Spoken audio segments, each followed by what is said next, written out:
Hey everybody, and welcome back to Ready Steady Play. Today I have got something quite special. Whoa! Look at that. It's more Awaken Realms stuff.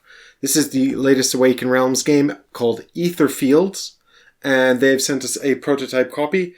And usually I do a rules and setup, but this game's a bit special. This game's a bit interesting. You see, this is a 1 to 4 player, fully cooperative adventure game. It's an abstract game, but not in the conventional sense of something like chess. It's abstract in the sense that the game takes place in the player's dreams.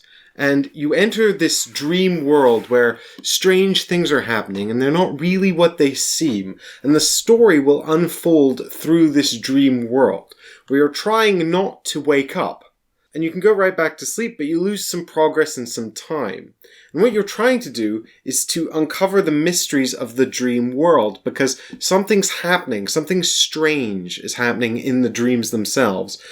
You start by getting clues, and then you're going to have to uncover this story, which is going to be laid out before you in what is going to be an ongoing story campaign.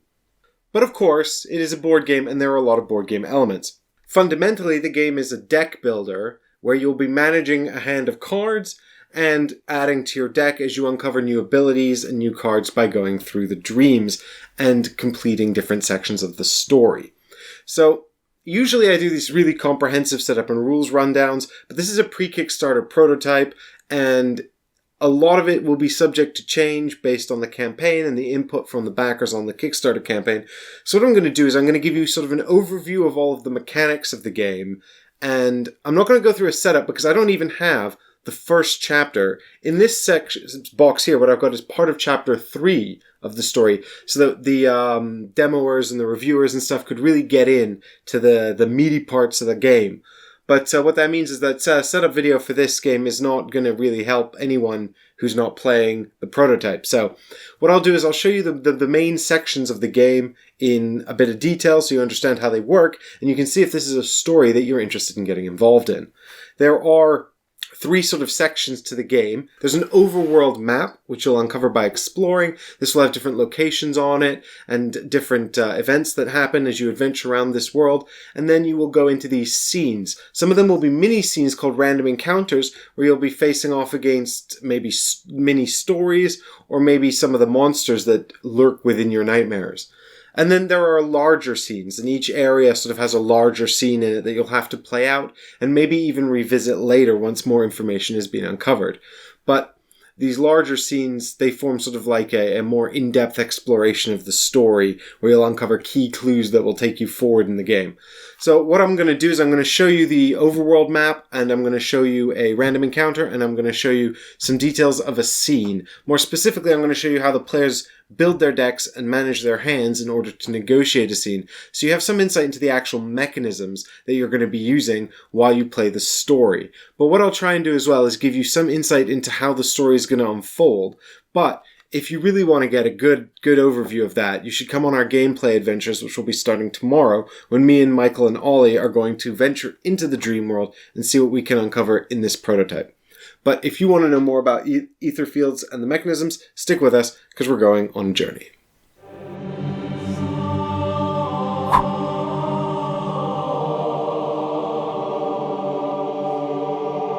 So I've gone ahead and I've set up some elements of the game here. We've got the main game board with all of the cards and decks of cards out on it.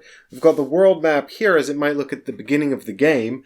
And then over here I've got a player board as well. And I've got 3 player characters here. There will of course be more in the final game. And when you're first setting out into Etherfields, what you'll be doing is you'll be picking one of these characters.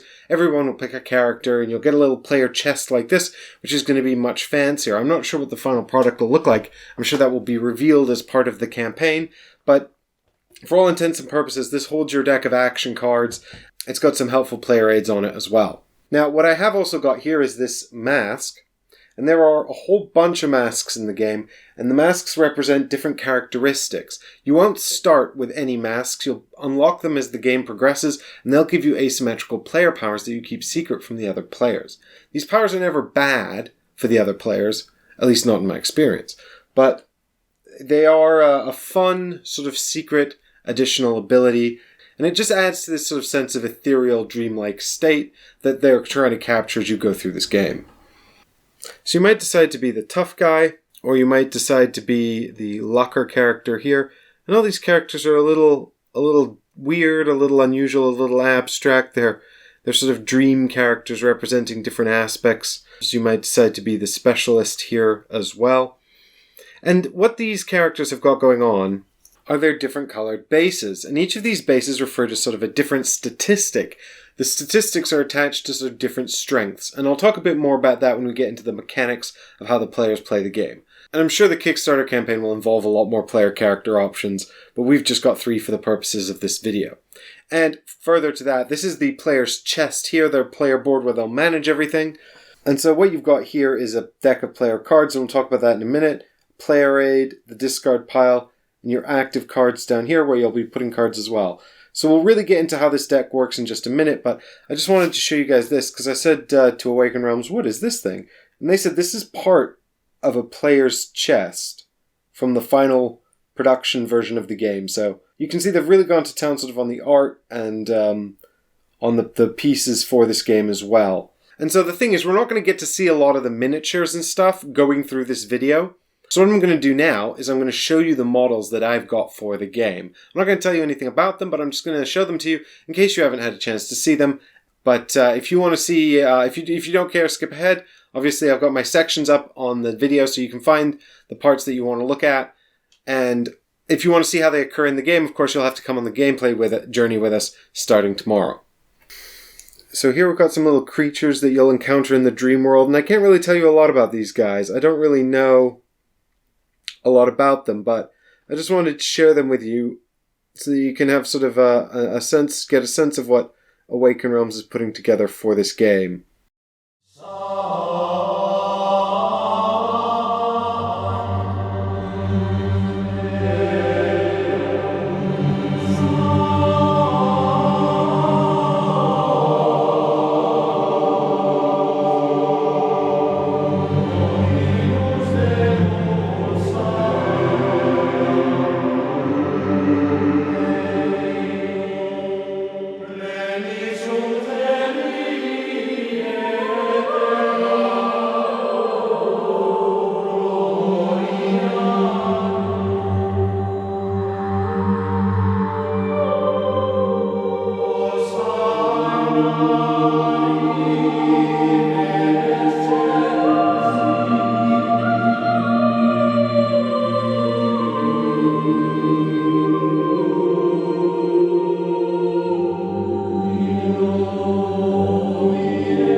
So maybe we'll bring one of those guys back out later when we talk about sort of the boss behavior, but I just wanted to make sure you guys got to see those so you have a real sort of idea about the kind of scale of what's in store in this project. But with that in mind, let's start by talking a bit about the Overworld Map. I won't go into a lot of detail, so we'll just have a quick look at how that unfolds. And so here you've got the city tile. You can tell it's a city because of the name and the symbol up here in the top right corner, and it's tile B2. And so you can set it down in the B2 space on this board, but you're going to be using this board for a lot of different things, so if you want to put it to one side, there's no harm in that. And basically what you can see here is this big space here that says Awakening, and this is where the characters begin, the Awakening space. This is a train station, but it only does things if you have cards and things that you'll uncover during your adventures that affect it. And when you come here, you can heal all your wounds and, you can sort of prepare yourselves and recuperate. So you can change your mask as well. So this is sort of a recovery area. And once you leave this area, you have to travel along these arrows here, you see. Once you leave this area, you'll be moving into these other spaces which do different things. This one here, you'll draw an encounter from the Secret Encounter deck, and this has kind of like story cards and different misadventures. So this is a benefit, and this one you gain at power. They're like resources that replenish and can be spent every round. Or here you're going to roll the dark cubbyhole. So you're going to roll a die, and there may be good or bad effects, and it might deal some wounds out to you. But once you've resolved a card, then you can move again. So you always just move one space and resolve what happens on the tile. These are random encounters. So we're going to go into this random encounter deck, which is a bit more serious. These typically involve resolving some kind of conflict with monsters or something like that, sometimes by combat, and sometimes it's more of a sort of a story element as well. And then you've got these rest spaces here, which allow you to reset your deck and purchase new cards or heal yourself a little bit as well. And as you wander around, you'll wander off the edges of these cards and you'll find there's a whole world to explore with different spaces and different land types. So over here we've got the underground and downtown, and here are the slums. And so you can see here we've got the forest and the villages and the woods, and down here we've got the boundaries, which is another kind of land. And what's sort of important to note about these other tiles is that instead of an awakening space, they have a scene space here with a key on it. And some of these are locked and some of them are not locked, but you may need to acquire keys in order to unlock these in order to enter them. And when you go into these scene spaces, what's going to happen is that you will progress the main story. You're going to unlock what make up the main story parts of the game. So we're going to look at an example of a scene in just a minute, but it's important to know that there's one per area. And as you explore all these different areas, you'll unlock all these different scenes, and you're going to be able to have all these different adventures as well. So before we talk about a scene, let's talk about our player board here and just how that works in a bit more detail. See, on my player board, I've got sort of 3 critical spaces. I've got my deck here in what is known as the chest, and more about this text in just a second. I've also got the discard space here, and my active cards down here. Then I've got a little player aid, and another little player aid here as well with some more information. So the Lucker is a character that focuses primarily on this thing called Force. There are 3 resources in the game called Contact, False, and I believe Wrath. And these 3 things are going to be used as resources to pay for actions and to do different effects and things once the adventure begins proper. But this is your starting deck here, and you know it's your starting deck because it's got your character on the back, your Lucker. As you purchase more action cards to add to your deck during the game, you'll get these cards which don't have your character on the back. So long as your character is visible here on the back of your deck, then you can use her special ability. In the Lucker's case, she can spend 3 false resources in order to re-roll any of her rolls, provided she's got the cost, of course. And spending these resources, for example here 3 false, is key to how you're going to make this game work for you. At the beginning of a player's turn, they will draw up to 5 cards so that they have 5 cards in their hand. Then what the player's going to do is they're going to look at these cards and they're going to figure out what they can do this turn. And there are 2 kinds of cards in your hand. You've got these kinds of cards here, which are known as rapid cards. And rapid cards have this white corner in the top. Sometimes they have an ability and sometimes they don't. If they don't have an ability, they're typically just used to pay for resources. And we'll discuss that in just a minute. So here you have an example of a rapid card with an instant ability on it. And when you have these in your hand, you can always play them on your turn for the resource cost up here, but you can also play them whenever the instant ability is applicable. So this is going to have a pretty obvious timing window on it. Now, this one says, if the entity gets at least 1 contact from any character, remove its action marker. Well, that will make more sense when we get to explaining the scenes, but these will usually explain a trigger and then an effect. And so you keep these in your hand in case you think you're going to need them later, or you can play them on your turn if you need them then.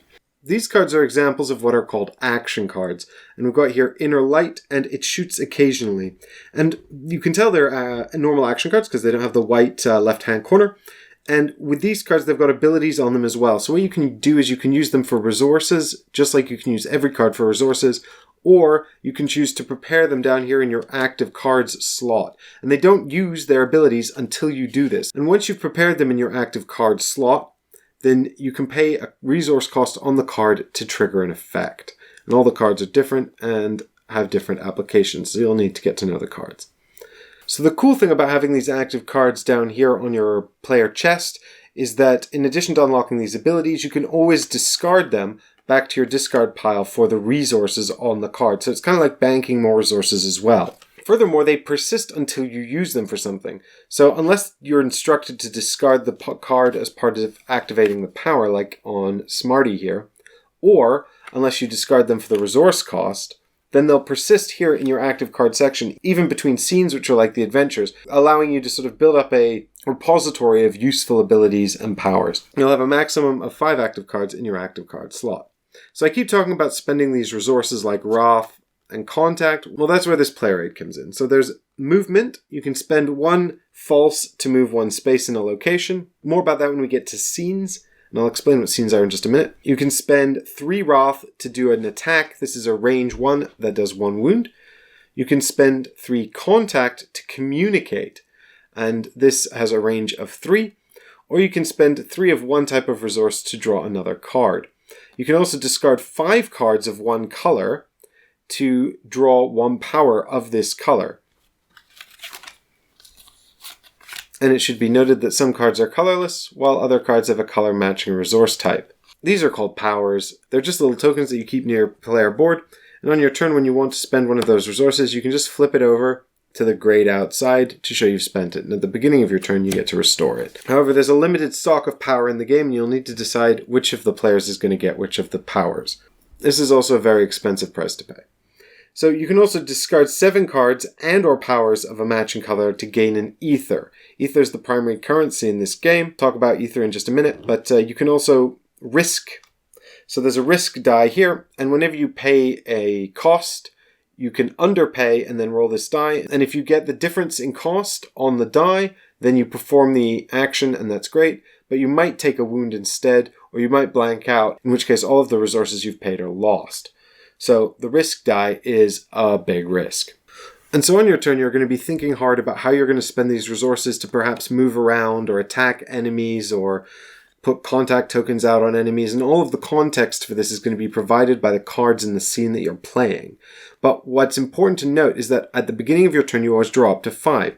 So if for some reason you've got more than 5 cards in your hand, you won't draw any of at the beginning of your turn.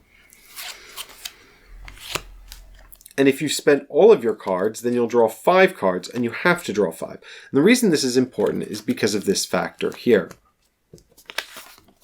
When your deck runs out of cards, all your cards are in the discard pile, you'll have to shuffle and reset the chest in order to draw more. But before you can do that, you either suffer a wound, which means you'll grab one of these and put them on your player board, or you must discard an Ether, which is a very valuable currency in the game, or you remove 2 powers, which are these resource tokens that are super useful and hard to come by. So whatever way you swing it, this cost sucks. So you don't want to be constantly cycling your deck if you can help it. And this means that every time you play cards, every time you draw cards from your deck, it's always going to be an important consideration. So that puts a bit of context onto these locations on our world map. If you remember this area here and the Awakening area as well, they let you reshuffle your deck without paying a cost. Because the thing is, these wounds, they're going to come out from monsters, they're going to come out from your deck. These wounds are going to come from all over the place, and they're quite difficult to get rid of and heal. And if you ever get 7, every character has 7 hit points. So if you ever get 7, then you are defeated. And when you're defeated, you're going to take one of these really sucky suffering cards, which you're going to have to shuffle into your deck and pay Ether to get rid of. So you can remove them, but you'll have to pay 3 Ethers to take the card out of your deck, which is a heavy price to pay. You actually have to remove all of your active cards and put them back into your deck. And furthermore, you're going to lose whatever you're doing at the moment, and you're going to go back to the Awakening space on the world map. So to an extent, your progress is going to be reset for the moment, and you're going to have to start your current mission all over again. So you're going to be finding these Ether tokens all over the dream world, and you can spend these for different effects. You can buy new cards to put in your deck. You can remove cards from your deck like those suffering cards. You can buy powers. You can pay 1 for 1 power, And these will stick with you until you lose it for some reason, like a monster does damage to you that takes it away, or perhaps you've had to shuffle your deck and pay it as a cost for that. But otherwise, these stay with you forever, so they're super good to have. And so when you die, you can also spend an ether as well to go through the chest, which is your deck of cards, and choose one to put in your active zone, which allows you to start off with a bit of a bonus as well. When you purchase a card from the action deck, you just go ahead and draw the top 3 cards off of this deck. You review them, find something you want, and then you pay this ether cost here. So these cards all cost 1. This one costs 3. It's probably a great card. So you select one to have, and then that goes into your chest, and the rest are shuffled back into the action card deck. There's also an items card deck, which is full of useful items that you might find in your wanderings around the dream world. There's a section on the game board here called Storage, and this is the player's magical box of cards. Any items they keep in the storage here will be sort of accessible to them at the beginning of scenes and things like that. You can go in here, you can pick 3 items to take into the scene with you, and you're going to get some random items to start the game with, or there's a recommended selection for this demo, but I don't know how this is going to work in the final product exactly. But you might start with some items, and then once you've picked 3 that you're going to take, well, you wouldn't take this. You would put them out here like this, and then you would take these into your scene with you, and you can always spend them for the resources, and when you do that, they go back to the storage, or you can use the abilities on the card as well, so long as they're not in the storage. And sometimes the ability says remove on it, and that just means they go back into the item deck, and you'll have to find another copy of that item if you want it back. So there are many ways to find items in the world, and you'll just have to discover where they are for yourselves. Another thing that you might discover in the world are these masks. And these masks all represent different sort of emotional states. And so you can see here we've got a mask called False, which is a creepy snake. Here's Pain. We've got Dark as well here. Compassion. Ghost. And all of these masks have different abilities on the back that are asymmetrical player powers. And when you enter a scene, you'll pick one of these masks to use for the scene, and you'll have that ability in effect while you go through the adventure. If you have different masks, you can change them at the beginning of the scene and change which powers you want to take with you. And so just like the items, you'll find the masks by adventuring around the world and discovering different things that are happening. So I've mentioned this word scenes a few times, and scenes are basically adventures that take you away from the world map and into a more intimate setting. The first kind of scene is a random encounter, which may be played out entirely on the random encounter card, or may be played out on the random encounter board, which I'll show you in just a minute.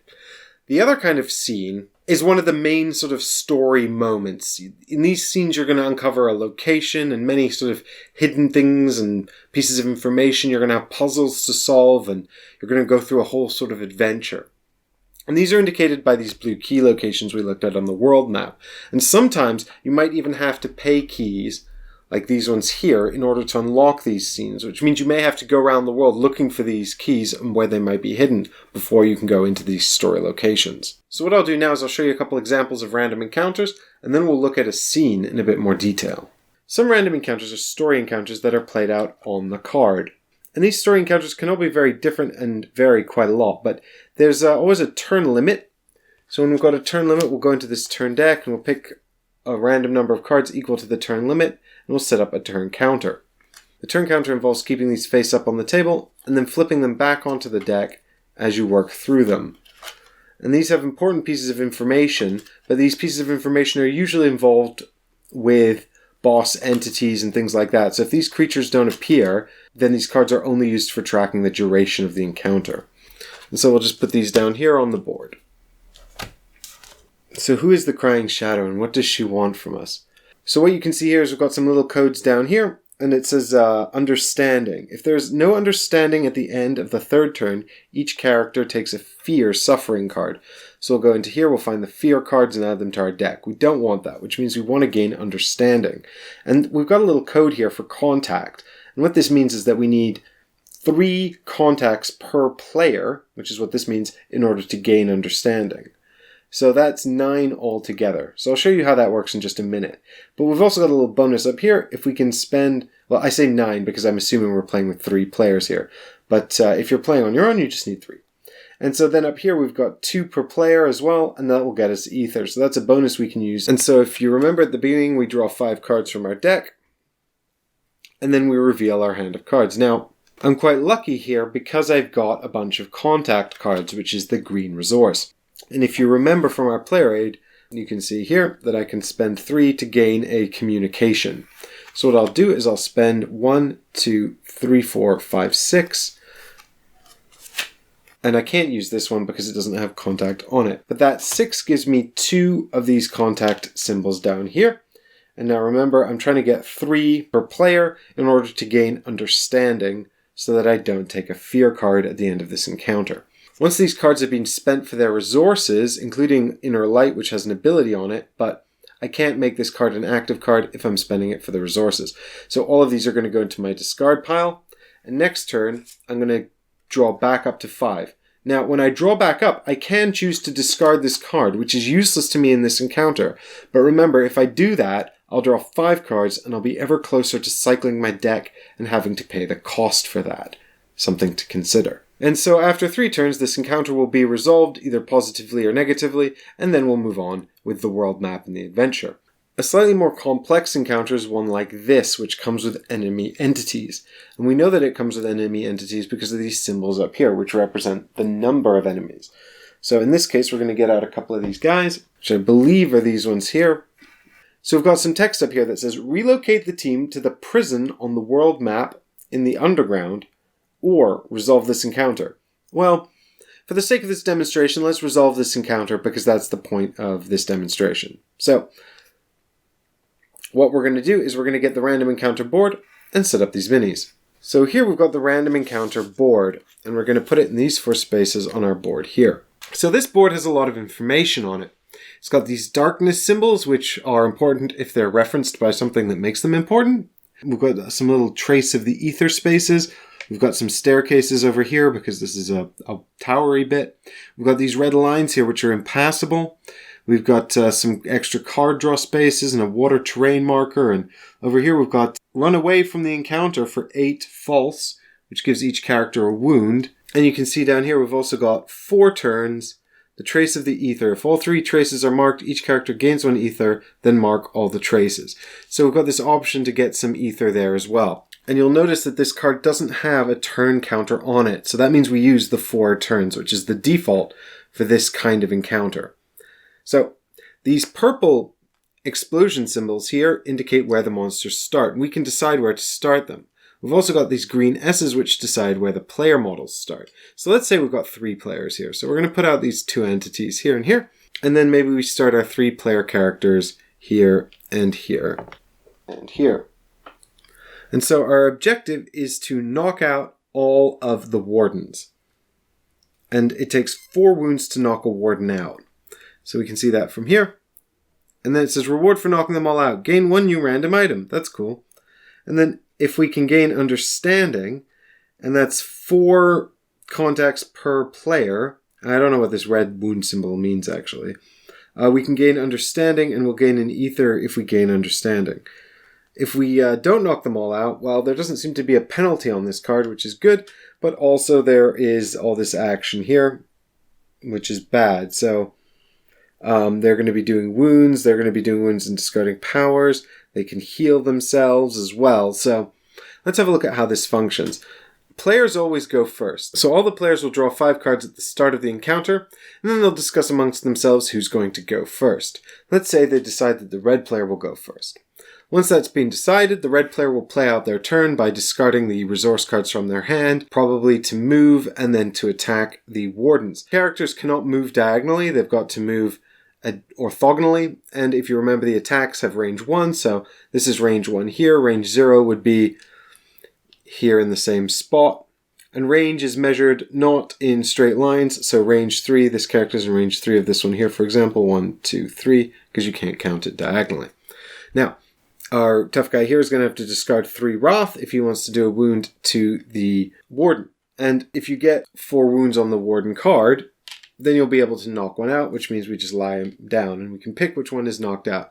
So we probably want to knock out the other guy because he's the furthest from all of our characters. Once all of the players have had a turn, then we'll go into the entity phase. And In the entity phase, if you remember, we've got these turn counter cards that we set up earlier.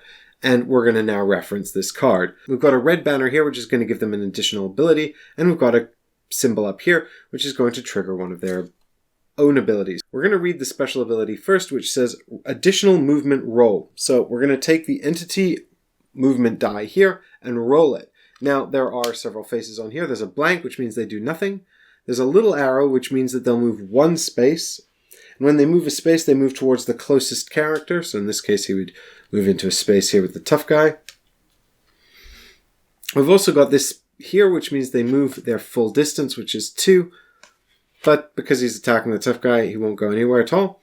And then we've got this one here, which is they move their full distance of 2, and then you roll this die again. So this gives them pretty good coverage of running around the board. Now, we're going to find the number and reference the number. So this is a number 1.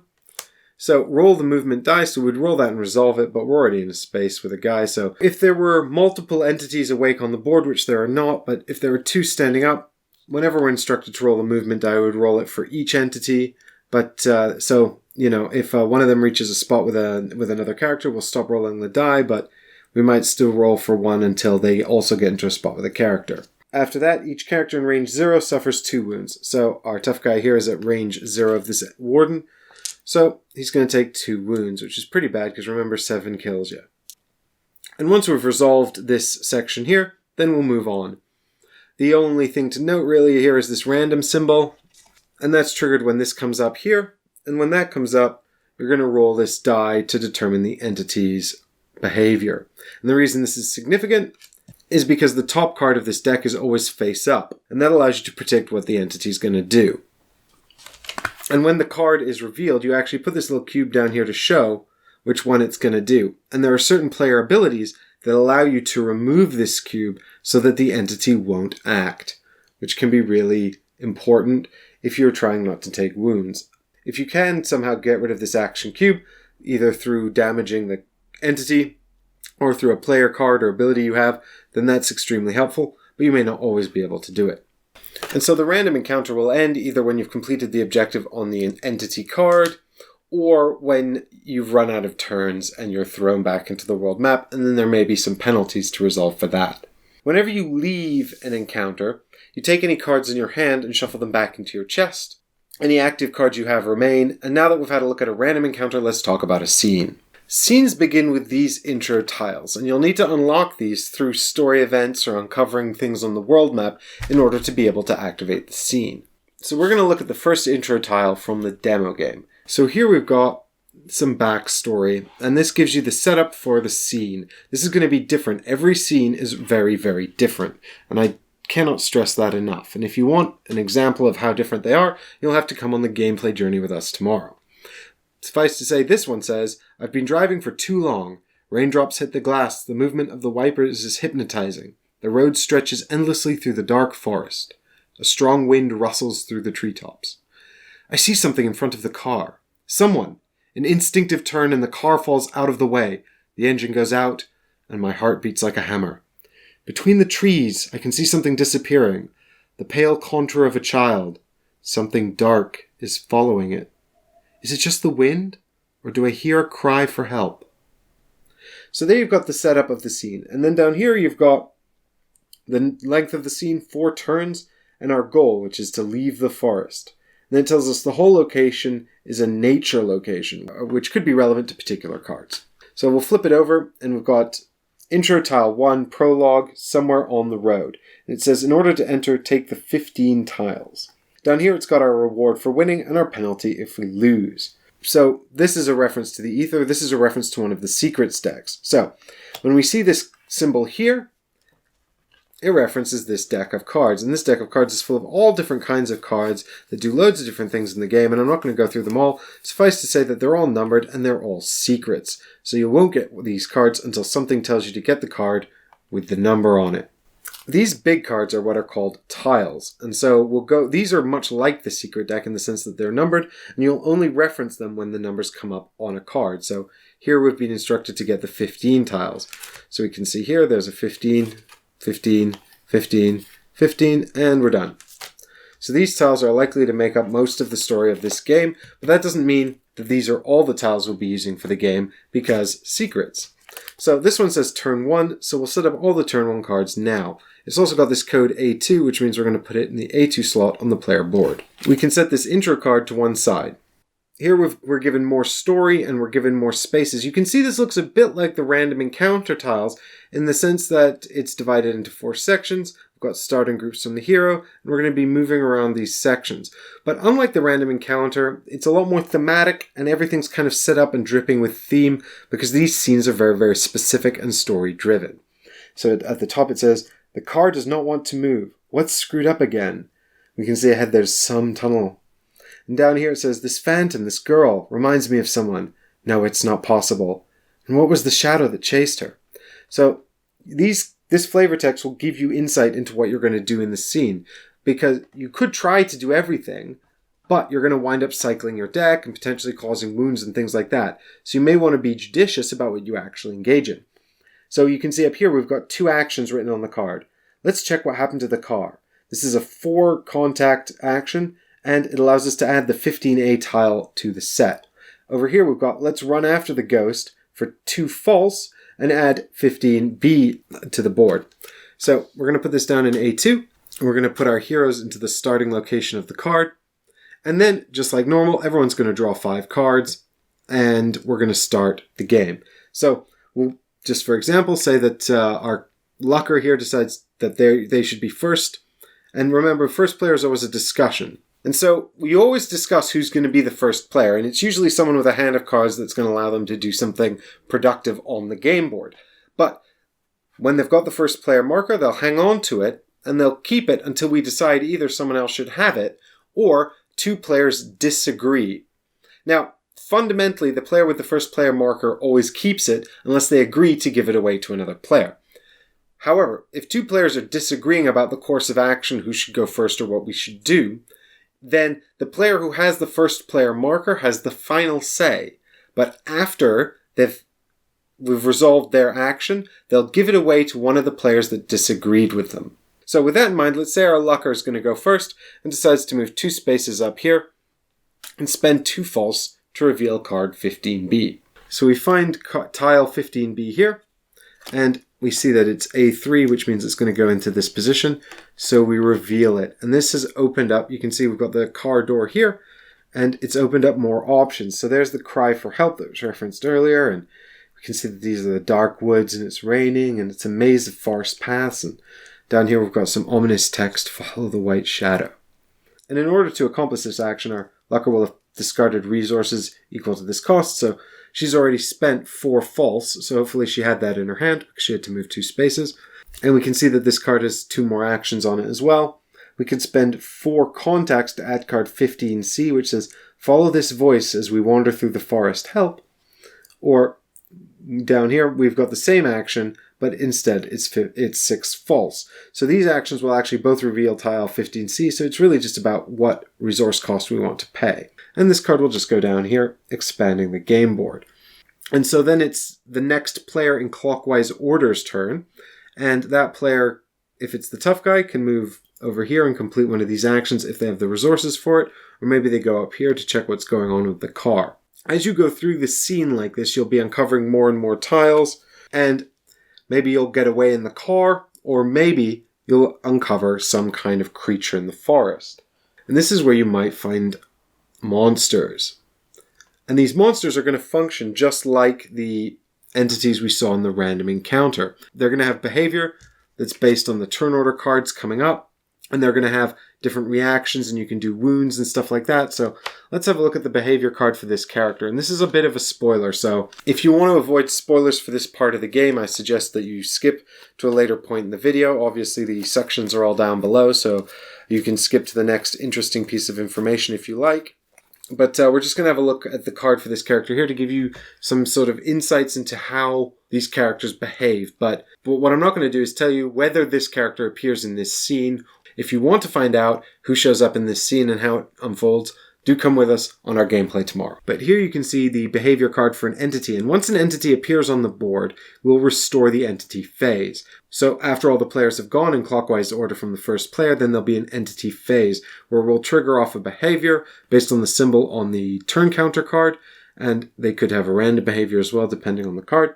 And up here you can see that we've got 3 wounds or 9 contact to this character, and we can discard the action marker. So when the turn counter card is revealed at the beginning of the turn, we will put out the action cube on this card, and so the players have 1 player phase to deal 3 wounds to the she-wolf or 9 contacts, and then they can remove this cube, which will stop her from doing anything. But, the price in cards will be heavy, and, it may be more beneficial just to run away and try to escape instead. And you can see here we've got some very interesting different effects here. She's a bit more story-driven than the Wardens, who kind of function more like generic enemies. She will do damage to characters here. And down here again, she'll do damage to characters. But you can see here this middle one, there's actually the option to change her character card, which means that there may be further interesting effects that can happen with this character if we can achieve this goal. Which, based on the cards we have in hand, the resources we have available, and what's going on the board, we may or may not be able to do that.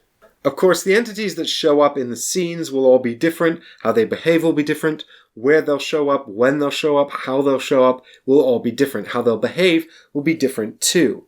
And so you never really know what to expect from these scenes as you're walking through this dream world trying to uncover the secrets of the flowers in the ether. Of course, all of those story elements are going to become more apparent as you play through Etherfields and explore this mystery. I hope this video has given you guys some insight into how this game actually functions and how it works. If you have any questions, please do leave them in the comments below. But if you do want to get some insight into what's going on, do come back and join us for our gameplay tomorrow, where we will be playing through 3 full story-driven scenes, as well as a bunch of random encounters and things like that, to really give you guys some insight into how this game plays out and what you can kind of expect from this story, and see if this is something that you want to get involved in. So I hope that this video has given you some useful information, and I hope to see you tomorrow for the gameplay. Thanks for watching, everyone.